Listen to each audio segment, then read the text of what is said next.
Sounds like a machine in ITU from this end, the number of people pinging in. Let's hope we don't need a machine like that, John. So you'll keep us well engaged. Well, there's no heart-stopping moments in this, I hope. My apologies for dragging everyone away from the World Cup game. Spoiler alert, we were 1-0 up last I heard. If I hear any cheers in the background, I will know it's nothing to do with my presentation, so I'll assume 2-0. Okay, so the pinging has stopped in terms of the incessant run of it. There's still the odd person trickling in. So we will make a start. Thank you very much, everybody, for coming along. It's really good to see so many people. We have members of the Bedfordshire Local Nature Partnership, the Upper and Bedford Ouse Catchment Partnership, the Luton Lee Catchment Partnership, Greensand Country Landscape Partnership, and various other invited guests. So yeah, welcome everybody. If I've missed anybody's partnership off there, I'm sorry. My name's John Balaam. For those who don't know me, I'm Director of Development at the Greensand Trust. But in this capacity, I'm the facilitator and a board member for the Bedfordshire Local Nature Partnership, and the LNP has been leading today on work on our local nature recovery strategy. Today's presentation and Q&A, very simple affair, no whizzy polls from me, I'm afraid, but yeah, essentially I've got a presentation. Some of you will have seen some of the slides from before, but as we've got such a wide audience, I'm starting from the very beginning in a way. We are recording, as you should have seen, so please do check the thing and hide yourselves if you don't want to be on the recording. And if you could everybody could turn microphones off. It looks like everyone has. Brilliant. Sometimes with this many people on, video can be a problem, so cameras, you can turn your camera off to help with any streaming issues.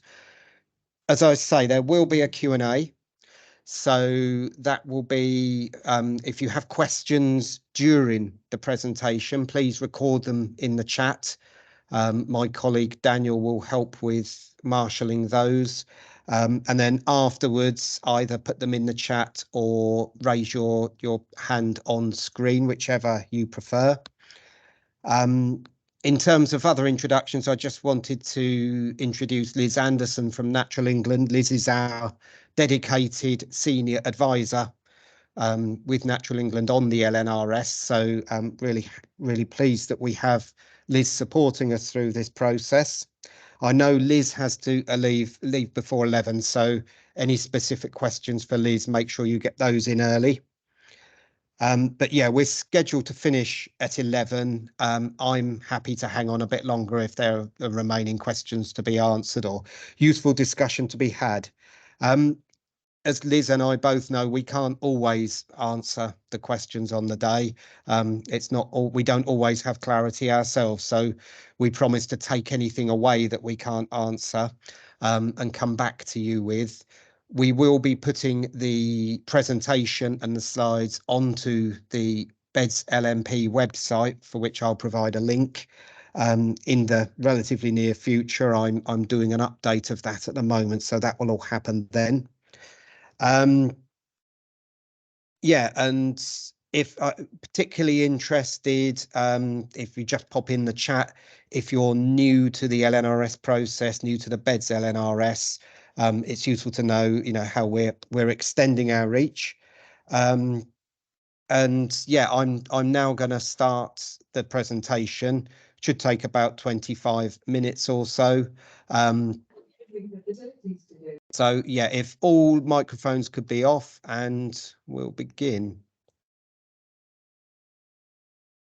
So first of all, now I can only see my presentation. If you can't see the presentation, please just pop your mic off, give us a shout, and we'll try and sort that.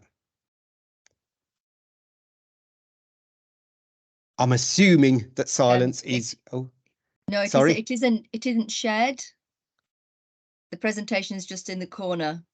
Oh, it is showing as shared at my end. Let me, because I have to. It was shared on my screen, John. Yeah, it's shared on mine. Yeah, I would have to stop sharing in order to do anything. So. Yeah, no, it is shared. Brilliant, thank you. Well, sorry to those who can't see it perfectly. As I say, it will be on the website fairly soon. So hopefully you'll get to see it one way or the other. So has that now changed slide? We can now just see your full slide pack, John. So I think you need to press present. Need to go again. Yeah. Thank you, Kerry. Sorry, it must have come out of that when I looked. So is that okay? Brilliant. We're off. We're galloping.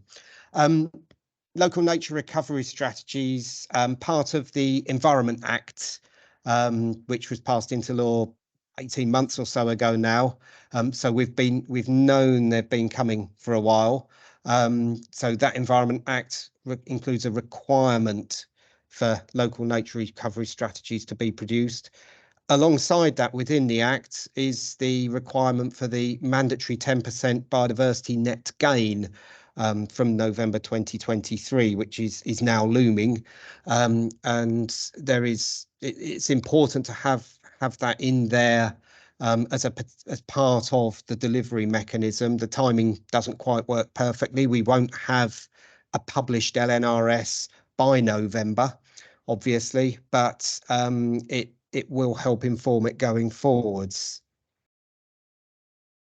We tend to think of nature recovery these days in the context of that Lawton report and the concepts around this network of spaces with the core areas, the nature reserves, the important habitats, and the potential to buffer those by making them larger, link them through corridors, create stepping stones in the wider countryside, smaller areas of habitat that can eventually link up, create entirely new core areas.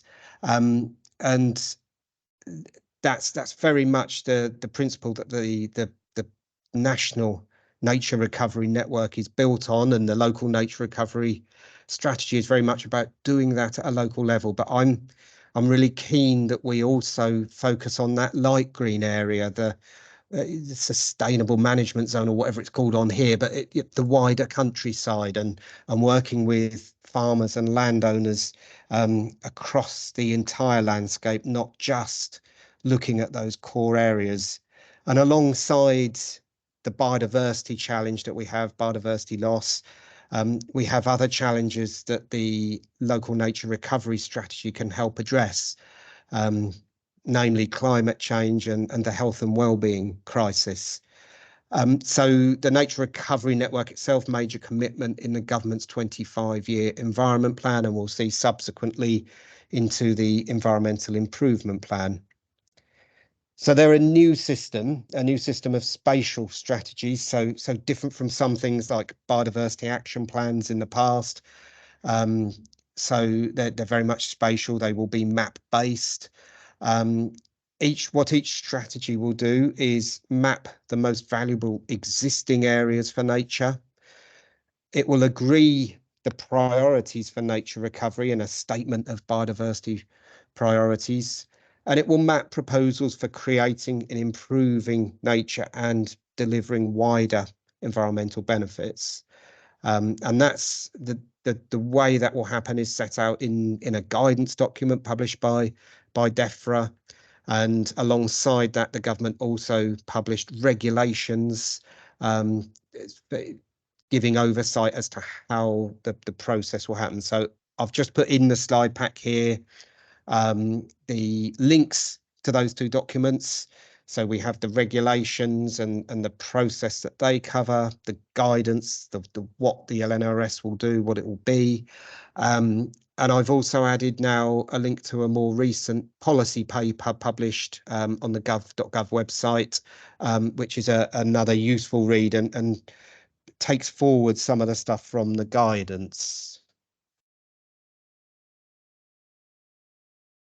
So yes, we're producing a Bedfordshire local nature recovery strategy. The preferred scale is the county scale. Most are doing it at county. Locally, I know Northamptonshire have 2 LNRSs. But generally, the majority are doing it at the county scale, covering the whole of England. And the idea is that they are locally led. They are bottom up, working within this framework in the guidance. They're transparent and they're collaborative, and a wide range of stakeholders get the opportunity to feed into the development of the LNRS. They're led by an organisation that's deemed a responsible authority. So in Bedfordshire, Central Bedfordshire Council has agreed and been endorsed as the responsible authority. Bedford Borough Council and Luton Borough Council are both supporting authorities, so they have status within this as well. And what that status confers is covered within the regulations. And I think, you know, in Bedfordshire, we have a strong track record in environmental collaboration between the authorities and between all the various partners. So we've got a good basis to build from. Natural England, as I mentioned, Liz is here, a leading role in supporting the RAs and the development of the local nature recovery strategy. And they're a supporting authority themselves as well. And as I mentioned, the Bedfordshire LNP has been playing a leading role to date and will continue to be significantly involved. We've started to develop our governance and our structure. So we now have a client group, a very small, tight group that covers the oversight of delivery of the LNRS. So that's the local authorities, Natural England and the LNP. But then we have a wider strategic group that's formed from essentially the Bedfordshire LNP board. So the Bedfordshire LNP board plus some additional co-opted members now forms that steering group to help guide us through the next 18 months or so. And there'll also be other sectoral and thematic and work stream groups being created as we go forward. So I mentioned the 25-year environment plan, the environmental improvement plan published earlier this year. That first revision of the 25-year environment plan puts a bit more flesh on the bones. It gives some targets behind those goals. So, I mean, I've just put here some of the targets under the goal around nature recovery. And you can see the key one there at the top, restoring or creating over 500,000 hectares of wildlife-rich habitat by 2042, and 140,000 hectares outside of protected sites just 5 years away. We're starting to look at what that will look at a Bedfordshire scale now, because I think we need to start translating this sort of thing and working out, you know, what do these targets mean for Bedfordshire. So I mentioned the next 18 months or so. This is our broad timescale we're working to. We're at the red star now. The regulations and guidance were published back in April, but actually the letters appointing the responsible authorities and most importantly confirming that funding, they weren't published or weren't received until very recently. So we could really consider that sort of 12 to 18 month timescale clock as only having just started ticking, really. So we're looking at late 2024 for publishing the final, or at least completing that LNRS. That 12 to 18 month timescale has come from the pilot LNRSs that took place a couple of years ago. We're fortunate enough to have had one of those pilots next door to us in Buckinghamshire, and we've already learnt a lot from colleagues across the border in Buckinghamshire and with their Nature Environment Partnership, and we'll continue to do so as we work alongside other LNRSs all around us. This is just a sort of a flow chart giving the process for creating the LNRS in a sort of a stepped way. I have to say we here in Bedfordshire, we are starting work on various elements of this, so we're not doing it totally in series.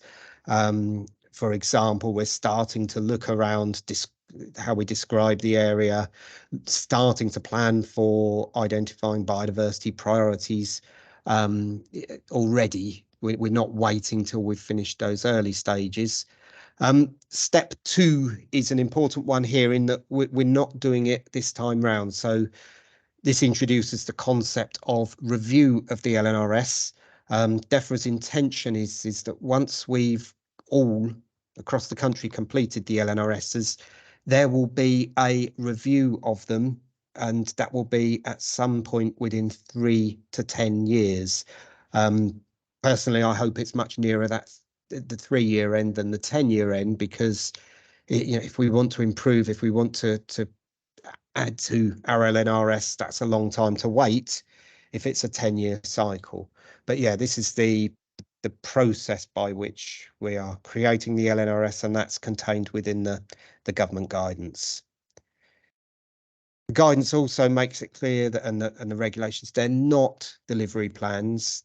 They are a mechanism through which other measures and interventions may be delivered, and I'll come on to what some of those might be. But yeah, they're not actual delivery plans in themselves. They set out the vision, they set out how it can happen, but they don't. We're not the responsible authority is not charged with delivering the LNRS, just producing it. But we're not quite, we are, I think, being a bit more progressive than that in Bedfordshire, and I'll come on to that. LNRSs don't create any level of protection. They don't prevent land uses. If somewhere is identified as a biodiversity priority, that doesn't stop that land being farmed, or it doesn't necessarily stop it being developed even. So we need to think of the LNRS and the local habitat maps within it as opportunity maps that will guide and inform planning, nature recovery and other activities. And neither do they circumvent any permission process, for example, around creating woodland or other types of habitat. And still, they don't negate the need for consulting with other key specialists in different fields.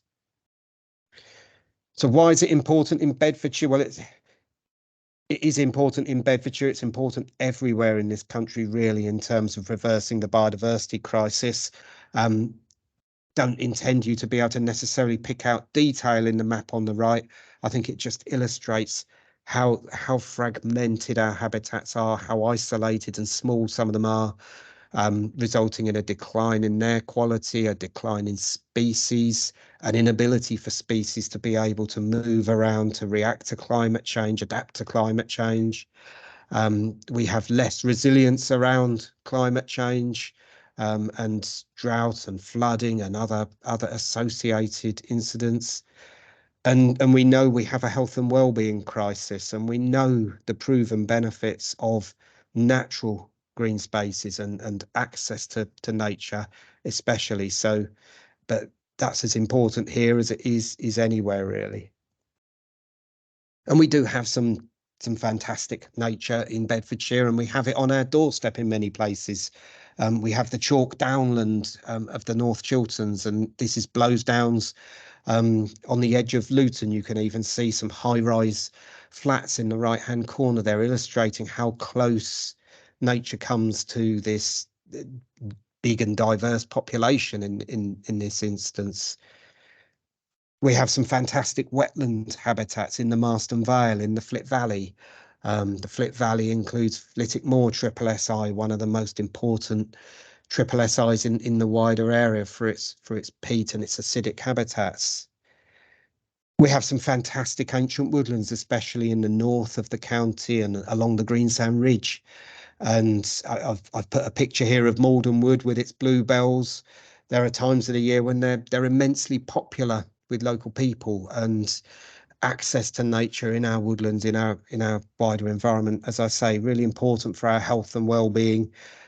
Bluebells especially important as we wake up from winter into spring.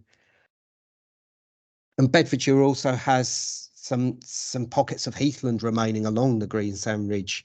The only heathland in the whole of Bedfordshire survives in this area, but it is down to a small number of clusters and some core sites, but also some very small vulnerable areas. And I've just put a couple of species slides in here. I mean, the red kites aren't necessarily associated with the heathlands, far from it, much more the woodlands, but the adders, very much associated with the heathlands, very poor ability to disperse in the wider environment. And so any changes through climate change will really affect the slower moving species, and further fragmentation will further disadvantage them. We did do some work with Natural England. We were selected to be a species pilot project, and we drew up a list of 30 flagship species that could be included within the LNRS, and we could look at how habitat could be created or enhanced or buffered to protect and enhance those species and help them disperse again.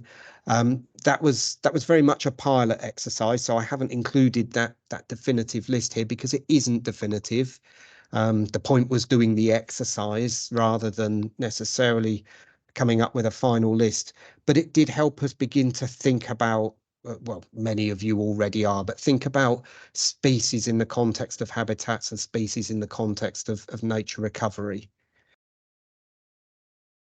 So we've been doing a lot of work on stakeholder engagement.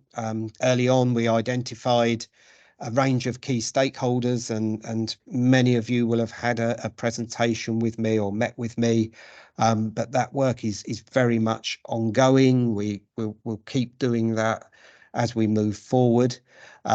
We've identified a range of key groupings and sectors, and these may emerge as working groups or thematic groups to inform the LNRS. So farming, forestry, developers, land managers, business, tourism, some of the larger infrastructure providers. We're really keen to talk to everyone, to see things from your perspective, to be able to work with all of these different sectors and groupings. We've been doing quite a lot of targeting of key advisors and people who work with sectors. For example, we've worked with the NFU and CLA and the Catchment Partnerships Agricultural Group, which includes many of the land advisors. So yeah, really keen to take that forward, to reach out to new stakeholders who haven't been involved yet. The LNP website has a short Survey Monkey questionnaire for anyone who hasn't been involved to date and would like to be, or would just like to be on a mailing list. And there will be a link for that at the very end. We've started work on a work package, a work stream around mapping and data. So very early on, Jackie from the Biodiversity Recording and Monitoring Centre did a very comprehensive exercise, capturing information on all the data and mapping that exists, looking at who holds it. So a lot of it is held by the BRMC, other data sets are held in other places. How old that data is, which obviously impacts its quality. So we have that repository of knowledge, and that will be vital in informing the local habitat map. So we're very much looking at, starting production of that sort of first baseline map that captures everything that exists at the moment in terms of important sites for biodiversity, but we'll also capture some of those priorities and opportunities as well as we go forward. It's not necessarily easy. Whilst there's a relatively narrow defined list of sites that we include on that, not every county uses the same names and the same definitions for things like county wildlife sites, district wildlife sites. So we're working out the most pragmatic way forward to ensure that important sites aren't missed off that local habitat map because they're not described quite right or whatever. We will move on to mapping biodiversity priorities. We need to produce that statement of biodiversity priorities, and we'll need mapping and data to inform how we arrive at what our biodiversity priorities are, as well as to represent it. and we'll be running a workshop in the early autumn, or rather 2 workshops, to begin that process of identifying what our biodiversity priorities are. That will be an externally facilitated workshop, and part of the reason for doing 2 workshops is so that we can make sure we engage as many of you as possible. And if you can't make the first one, there'll be the opportunity to be engaged in the second, and you won't necessarily miss out on anything. We also have the natural capital mapping from the work we did 3 years ago, which produces not only an important baseline, but actually a different way of looking at things. So very much looking at the services, the ecosystem services that habitats and land provide for us, and how do we link that in? How do we use that to support those wider benefits? And throughout all of this mapping work, we're looking at, what are we missing? Where are the gaps? What work needs commissioning? Now, that could be, a huge piece of work. We don't have a digitized phase 1 survey map for the county, for example. But some of these things may well be beyond the reach of what an LNRS can do, but we can target new work at what we most vitally need for the LNRS. And then we'll be mapping proposals and initiatives to deliver nature's recovery, building on the work that we did in the LMP workshop a little while ago. That's all been captured and will be digitised, and we can use that as a basis to go forwards. We're pulling together information on all the key plans and strategies. We're putting that within a database that we've been collating all of the information ready to take the LNRS forward with. Particularly looking at things, how do we integrate and take forward the work from the biodiversity action plans? We don't want to lose that. We want to build on that, and they were reviewed back in 2015, so not quite as long ago as some of the other things, so still valid there. We also need to look at that broader LNRS agenda, and where are the linkages? Where are the linkages with the local authority sustainability plans? Where are the linkages with the plans that the NHS and the health sector have? Where can we reach across that gap and deliver mutually beneficial activities? So as I mentioned earlier, producing the LNRS is a statutory duty. The responsible authority has to do it, but delivering it isn't. However, the responsible authorities will be required to review progress, as I mentioned, whether that be in 3 years' time or 10 years' time from the finish, or somewhere in between. There's also a new duty on public authorities to have regard to the relevant LNRS, and I think that will particularly come into play with things like local plans. So the LNRS will be integrated into the planning system. It will help us to make better decisions, or help the local authorities make better planning decisions, reflecting nature recovery going forward. And there will be further guidance around that, but that will be something that we need to bear in mind when writing the LNRS, so it helps them do that as best as possible. As I've said, the LMP has been leading on work on the LNRS to date. We will remain fully involved in this process, but as there is in many counties now, we are in the process of recruiting a project officer to lead on the LNRS, and I'm really pleased to say that we've made progress there. So the interviews have been held. We've had a successful candidate. They were really good on paper, came across really well at interview, and we hope, fingers crossed, that they'll be starting in early September. That post will be hosted by Central Bedfordshire Council as the responsible authority, but obviously the role covers the whole of Bedfordshire and the Bedfordshire LNRS. So in terms of funding, I mentioned the mandatory 10% biodiversity net gain from the 1st of November. The guidance that I provided the link for earlier, that mentions how there will be an uplift in the value against BNG for areas identified as priorities within the LNRS.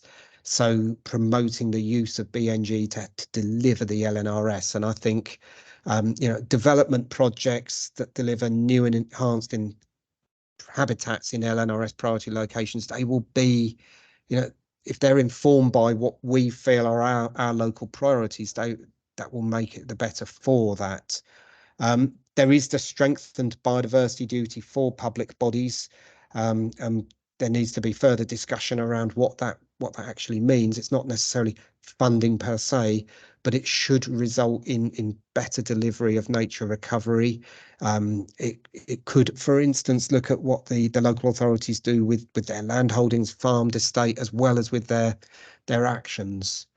The environmental land management scheme will obviously be a key source of funding to deliver, particularly at the farm and landowner scale.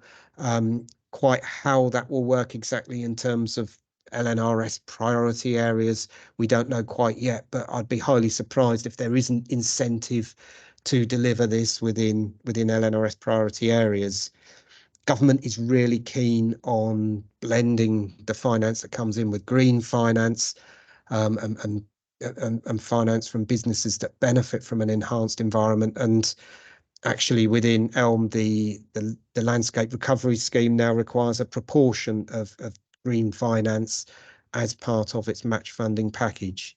And then, of course, there'll be existing and further emerging new funding mechanisms where we can say this is a priority within the local nature recovery strategy. Therefore, there's a stronger case for funding it within these schemes. I've been working on a pilot project with the Environment Agency's OxCam team, who are leading on a series of pilots within the integrated water management framework and around that. So I've been working on this water and the LNRS pilot project. For those who don't know, I'm now the vice chair of the Upper and Bedford Ouse catchment partnership as well. And I've always been keen that the LNRS reflects the water environment, and as well as that more terrestrial environment, and that we make best use of the mapping and data and information and activity that's happening through with regard to the water environment and through the catchment partnerships and rivers trusts and everyone else. So it's going to be very much a sort of test and trial project. So working with the Bedfordshire LNRS as a live example of LNRS development, and the map there shows the county of Bedfordshire within the Upper and Bedford Ouse catchment. So showing all the different water bodies that flow through and around us, and show where there can be potential cross-border linkages, but also demonstrating the more linear nature of these habitats, and needing to look at all that data and information we have relating to water bodies and water in the water environment, and looking at how we best use that. We need to know what we've got, how people are currently using it. So working with stakeholders, technical experts, etc., as we go forward, and hopefully pulling out some good practice around how we integrate that into the LNRS and feeding it straight back into the LNRS process, including through our Natural England advisors. And very much also looking at the types of opportunities that exist around the water environment, those nature-based solutions around things like natural flood management, erosion reduction, and how they can both deliver biodiversity benefits around water quality and flows, but also the wider environmental benefits in terms of soil conservation, water quality improvement, etc. And then we hope that it will demonstrate the added value of taking better account of the water environment within an LNRS. And as I mentioned, those cross-boundary opportunities, particularly with the River Ouse, but the other water bodies as well. We expect this to be a two-phase project. So the first phase will be starting fairly soon, and completing towards the end of the financial year, and capturing some of those initial lessons and good practice. And then once we're a bit further down the line and can see how some of those things have been implemented within or have been built into the LNRS and how it's worked, we will hopefully provide a more detailed evidence summary and lessons learned that can be shared nationally. And this is just to illustrate some of the many and varied data sources that we need to consider in the water environment. So you've got the catchment-based approach data portal. I actually found that there are priority river habitats or river habitat rivers on one of the layers on the CABA database, and very few actually within our catchment, but two minor water bodies within Bedfordshire here. So we'll be looking at feeding that into the local habitat map. There's the Environment Agency's Catchment Data Explorer. There's the work that we, the Catchment Partnership, have been doing with the River Restoration Centre around which are priority water bodies for habitat restoration. And as I mentioned earlier, the natural capital mapping. Several of the ecosystem services within that are either directly or indirectly related to water. So just moving on briefly to that natural capital and ecosystem service work, I think there's sort of two really important elements of this. Firstly, we looked at opportunity areas for various ecosystem services. There were about 9 that we looked at the time. So and this is looking at the map on the right, for example, which is air quality regulation opportunity areas. So where habitats could be created or enhanced, or action could be taken to mitigate air quality. So primarily tree planting, hedge planting, and no surprise, the key opportunity areas for that sort of ecosystem service delivery is around our major roads and major settlements. But we also looked at the ecosystem service delivery with a very biodiversity-led focus as well. So the map on the left looks at where new woodland could be planted, and the first stage of that was looking at woodland from the potential it creates in terms of carbon sequestration, as I say, air quality mitigation, and a range of other ecosystem services. But then overlaying that with where our existing woodland is and where the best opportunities to buffer and link and enhance our existing woodlands, our ancient woodlands in particular. So we've got a really good data resource and mapping resource there, and we really need to make sure we make full use of that. So in terms of our next steps, we're updating the framework for engagement, with particular focus on identifying key groupings and sectors and what the key messages are for those and how we want to engage those. We'll be doing more stakeholder awareness meetings, events and activities on a continuing basis. But some of those may become more thematic so that we can focus in on particular sectors or themes. As I mentioned, we've got the officer coming on board, hopefully very soon, the pilot project, ongoing meetings. We will continue to roll out the key work packages and continue work on the mapping work package. As I mentioned, we've got biodiversity priorities work coming up and workshops to kick that off. And also liaison with neighbouring LNRS officers and LNPs and Natural England's regional groupings so that we're sharing information across the borders. We will make sure that we share information around the opportunities in particular so that the LNRSs talk to each other and can build up to that bigger picture. And these are the links. So you've got the my email and phone number there, but also the LNRS questionnaire on the BEDS LNP website. So you've got the link there, but it's also currently on the front page of bedfordshirenaturally.com, so it's fairly easy to find. So that's the end of the presentation part of this. As I say, happy to take questions, comments, thoughts, anything that might help us in taking the LNRS forward.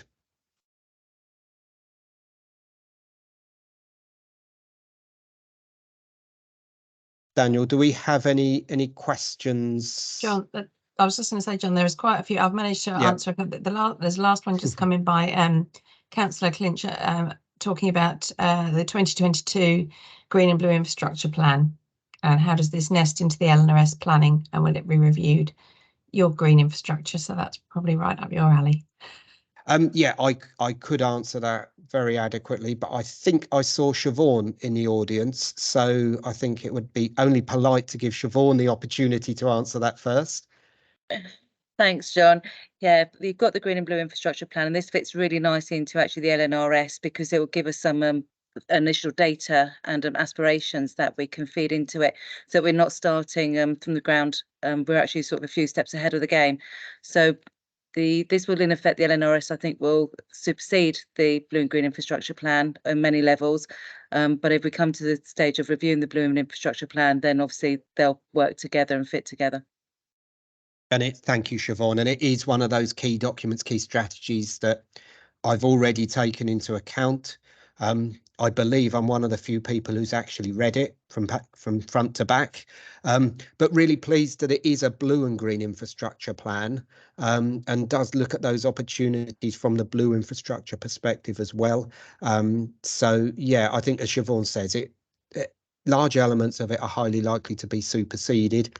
It does capture some information on green infrastructure and blue infrastructure delivery, which will be very useful to feed into that, where we might be implementing the LNRS, particularly as the consultation and input into that was subsequent to the LNP work that I mentioned earlier.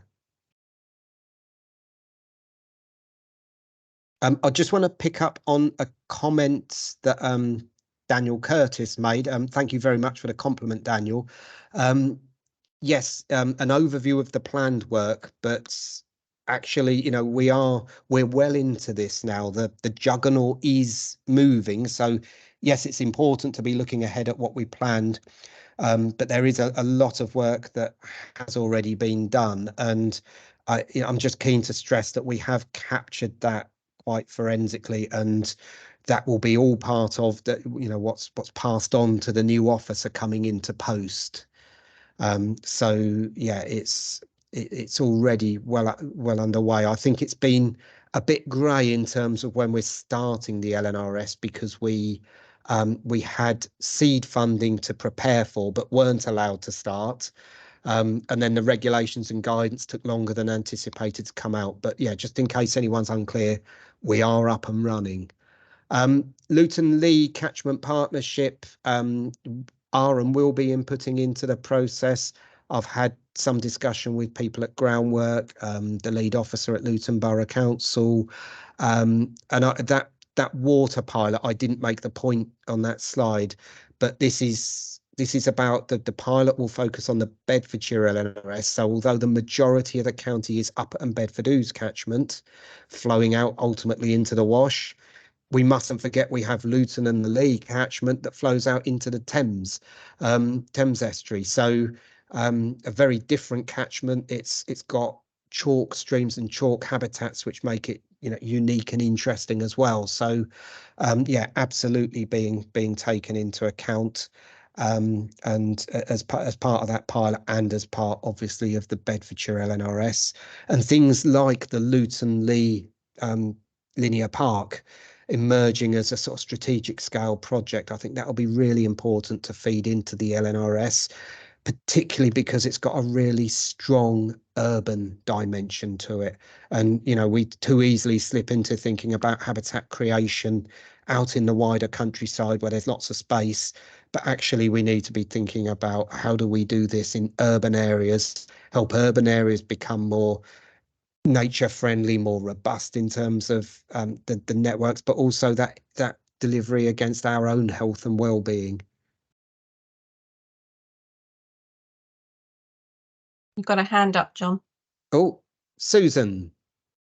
Thank you, Liz.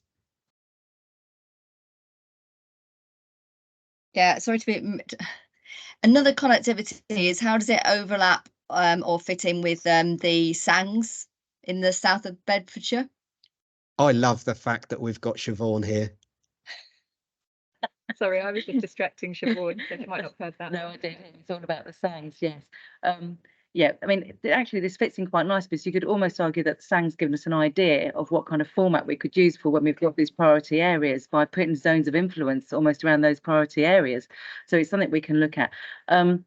However, they're basically two different things. The zone of influence, it's very much based around the European legislation with the special area of conservation, and therefore that's sort of like something over and above what we'll be doing. So that will sit there as a European directive thing that we have to deliver, and we will carry on delivering that. But that will work with the LNRS, which will, you know, any development within those areas may end up having to pay for two different things, but they're delivering two different things. But that's something we'll have to talk about and decide what's best for those areas and what comes forward within the LNRS to see actually what's important for those areas, because the SANG is very much the strategic open natural green space for people to access, whereas this is more about nature recovery and therefore picks up many different areas. So I think they'll work together, but they are quite different. So you're sort of suggesting that a priority recovery area could have a zone of influence in the same way that the zone of influence extends from the Chiltern Beechwoods?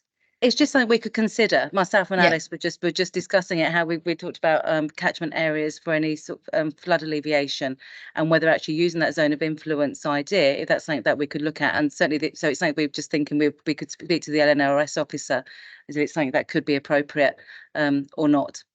Right, thank you. Thanks. Yeah, John, I we think have a you. question from John Strutt as well afterwards. Sorry, I'll put your mute. Oh, sorry. John Balance, sorry, I was about to say about the blue-green infrastructure that you mentioned earlier. We're really keen to work with yourselves on that. So any green corridors, making them blue. And I was just mentioning to Siobhan whether this will have whether the reach of this would be to existing urban areas, like greening and bluing up. I don't know if bluing up is a word, but greening and bluing up existing urban areas, like what we've done on Dunstable High Street, is an opportunity to also kind of leverage from some of these areas, you know, where flooding is going to be an increased risk in the future as a fact of like urbanisation and climate change. Whether there's any scope to, like I say, kind of retrofit urban SUDs and green spaces into urban areas, as well as looking at existing green spaces. Yeah, absolutely. As I mentioned with the wider environmental benefits, yes, this is very much about nature recovery, but actually there are the wider environmental benefits, including those you mentioned, that can be delivered as well. And we need to focus on obviously where that, you know, there's that magic bit of the Venn diagram where we can maximize that. It may be that some of these things aren't necessarily the most important things to deliver from a biodiversity perspective first and foremost, but they will have downstream benefits. You know, whether that be reducing the peaks of flooding. I mean, we're very landlocked here in Bedfordshire, and we're a long way up the catchment. We forget that we are, you know, with a source of floodwater for the Ouse Washes, an internationally important wetland site for breeding waders, for example. And one of the key challenges there is the high spring floods and the peaks of the floods that impact that. So measures in Bedfordshire that reduce flooding and reduce surface water runoff and you know, iron out some of those peaks will be important for biodiversity downstream. It might also be that some interventions can improve water quality downstream. You know, at the moment, you can't have any water from the River Flit flooding onto Flitwick Moor if you really can help it, because it would harm the ecology with the nutrient addition of that habitat. I mean, there are pH issues as well, but you know, it seems ludicrous to me that we have to keep flood banks on our rivers in order to stop them connecting with their own floodplains, because they'll harm the biodiversity. I see there's a question from Ali, a question from Brian, and I know that Daniel mentioned John Strutt and Karen. So Ali, in terms of leading delivery for the LNRS process, I won't drop Siobhan in it first here. I'll answer and Siobhan can add if useful. But one thing I did say that I felt Bedfordshire were being a bit more progressive than just saying we're going to write this thing. So the officer that Central Beds are employing is a permanent contract. And the thinking is that going forward, once the LNRS is completed, part of their work will be on the implementation of projects that have been identified. I think it's incumbent on us all in our delivery planning to be looking at how we deliver against the LNRS and be taking steps forward. But I think having Central Beds take that lead and in continuing that role is going to be really helpful in providing focus. So yeah, that it's going to be delivery by us all through various mechanisms, but having that officer at least working within central Bedfordshire, and whether the other authorities are able to contribute to that or do something similar in the future, that's a discussion to be had.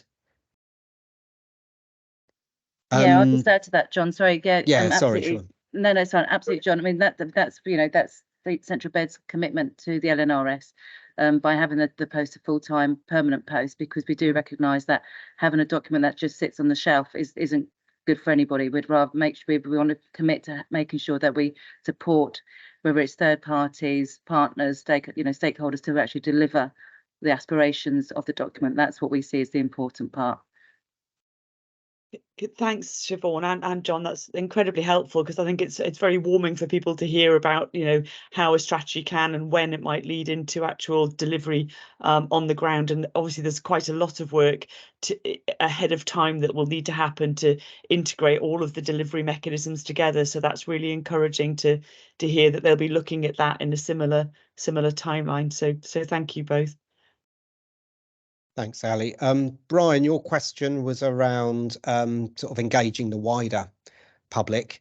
I'll cop out slightly here and say, I recognise it very much as something important to do. The general public are in my stakeholder engagement plan. Exactly how we do it, I'm not 100% sure yet. That's something we've all got to work on. I'm also looking at that sort of lower tier of local authority, so parish and town councils, and how we inform those. And I think being able to get the word out, from a very, very sort of general sense, it is important. I think it's important that messaging very much generates support for the principle of helping nature recover in your parish, in your locality, in your back garden, helping people take steps they can do themselves. But yeah, it's recognised. We haven't got a clear and thought out strategy on that yet, but we are thinking about it. And it's been difficult for the LNP, because we're not, as everyone knows, we don't receive a huge amount of funding. We have to be very targeted in what we do, and informing the public is something that is very time and resource heavy.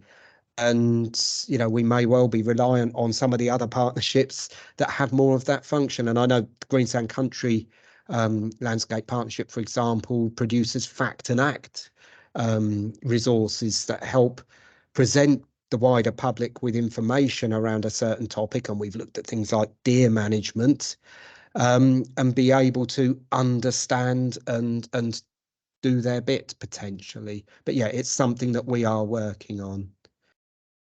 Daniel, you said there was a question from John Strutt. Is that a text question or a hand up? It was a text question. Are local community stakeholders in the LNRS? So hopefully I've answered that. Yes, they are. Yeah, you pretty much answered that, John. I just heard. Although I would say it would be nice to be able to have more direct communication on that from the, for the nature charities like ourselves, CPRE and GovT and those sorts of organisations. Yeah, and I think having once we've got a bit more meat on the bones, there'll be things that you can help us communicate as well. So once we begin to encapsulate what nature recovery might look like in Bedfordshire, we can start to get some of those messages out there and get people a bit more enthused. Yeah, okay, thank you. Karen, was your question around social prescribing? Because I can see Cliff has already answered that one. Yes, I've just seen the answer, so thanks. Yeah, you work with these people on one thing and you don't realise they have a whole other side to their job or their organisation. But yeah, social prescribing is a big part of BRCC's work, and they actually have in Nicola a green social prescribing officer, so very much looking at how we can use the environment in that social prescribing context to improve people's health and well-being. Thank you.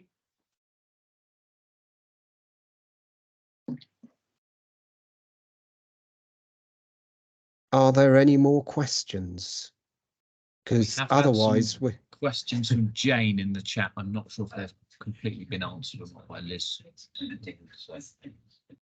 Well, I was going to say we're in danger of a presentation I've given running actually on time. So yeah, let's give Jane the opportunity to just confirm whether or not we've covered everything that you asked, Jane. Yep, brilliant. In terms of workshops, yes, the idea is that they are as open as possible to as many people as possible.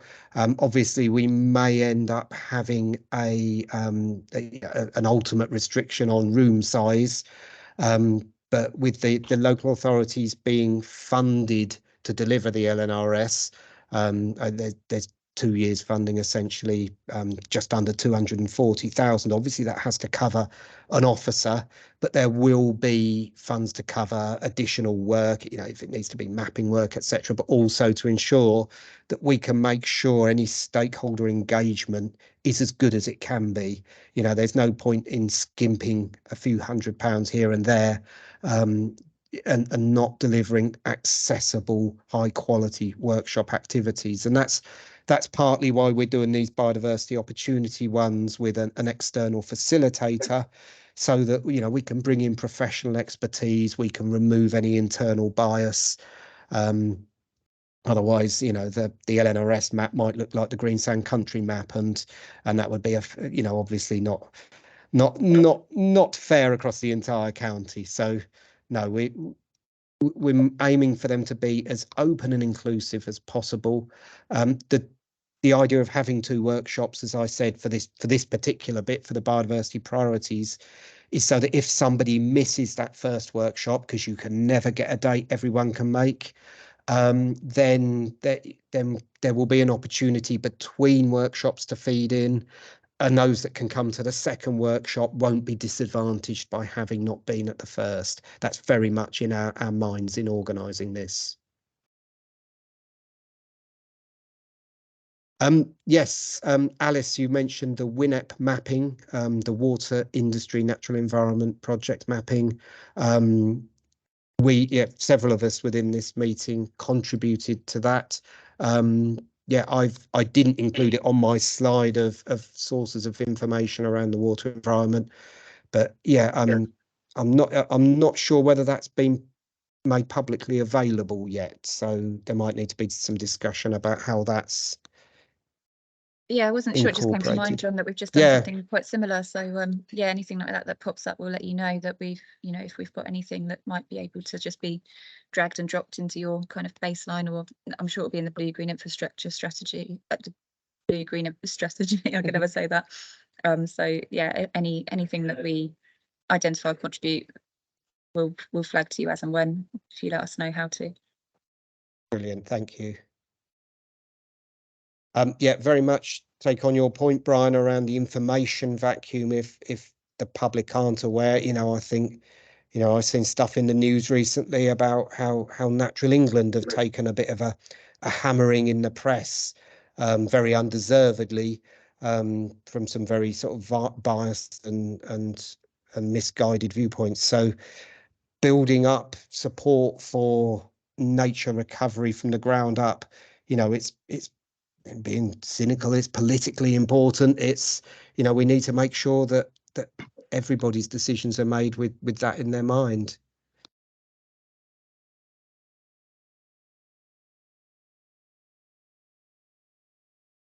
Any more questions, Daniel? No, that's everything. Well, if there aren't any further questions, I will bring that to a close. Thank you very much, everybody, for attending. Thank you for all the questions and comments. I didn't see all of the comments as they went through, but I'll be going back through them with Daniel. We will be putting them on the Beds LNP website, the presentation, the film, etc., the recording.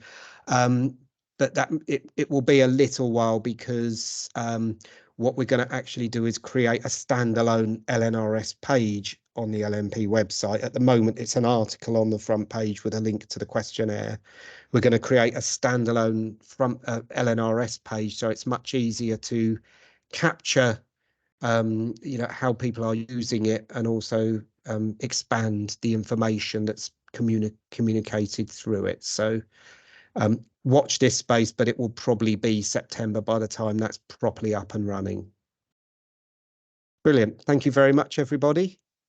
See you all soon. Thank you, John. Thanks, everyone. Thank you very much. Thanks. Bye.